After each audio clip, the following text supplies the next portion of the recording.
Sometimes the greatest trick a villain can pull is making us believe they're the hero of their own story. The Penguin does exactly that, luring us into Oswald Cobblepot's world with a carefully crafted narrative of struggle, vulnerability, and ambition.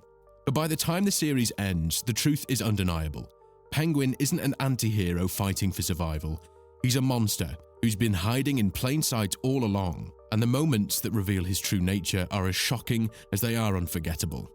One of the most chilling revelations in The Penguin comes late in the series, in a flashback that rewrites everything we thought we knew about Oswald Cobblepot. Up until this point, the show paints him as a scrappy underdog, someone who's been shaped by hardship, but not broken by it. And then we learn the truth. As a child, Oswald was responsible for the death of his two brothers.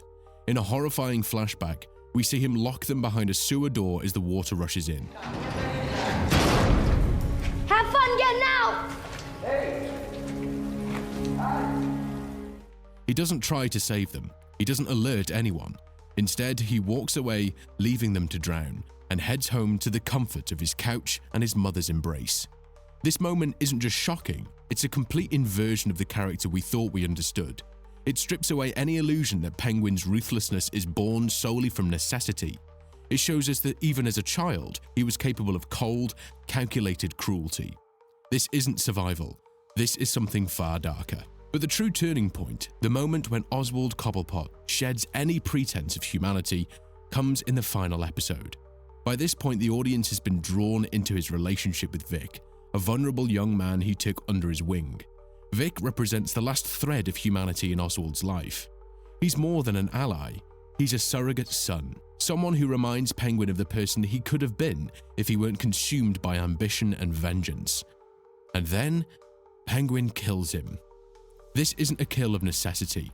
Vic isn't a threat. He isn't an obstacle. In fact, he's the closest thing Oswald has to a genuine connection. But that's exactly why Penguin has to eliminate him.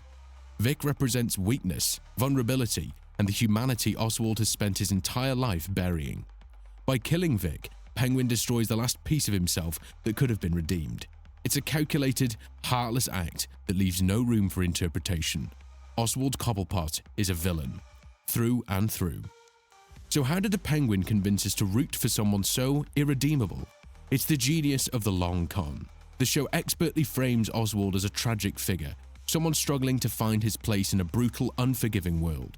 We see his pain, his ambition, his moments of kindness, and we want to believe they mean something. But every step of the way, the show plants seeds of doubt, small hints that Penguin's kindness is always calculated, that his vulnerability is just another weapon in his arsenal. The flashback to his brothers and the murder of Vic are devastating, not just because of what they reveal about Oswald, but because they force us to confront our own complicity. We want him to be better. We ignored the warning signs, and by the end, we're left grappling with the uncomfortable truth. We were rooting for a monster. With Vic's death and the revelations about his past, Oswald Cobblepot emerges as a fully realized villain, not just in the world of the Penguin, but in the larger Batman mythos. His transformation isn't just complete, it's terrifying.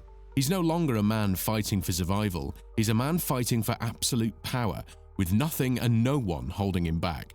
And as Gotham's underworld bows to its new king, we're left wondering, how will the Dark Knight handle a villain who's not just ruthless, but who knows how to win the audience's sympathy before striking? Oswald Cobblepot isn't just another crime boss. He's the kind of villain that makes us question how we define good and evil. So, what do you think? Did the Penguin fool you? Or did you see the monster beneath the mask all along? Let me know in the comments, and don't forget to like, subscribe, and join me for more deep dives into the best stories on TV. Thanks for watching.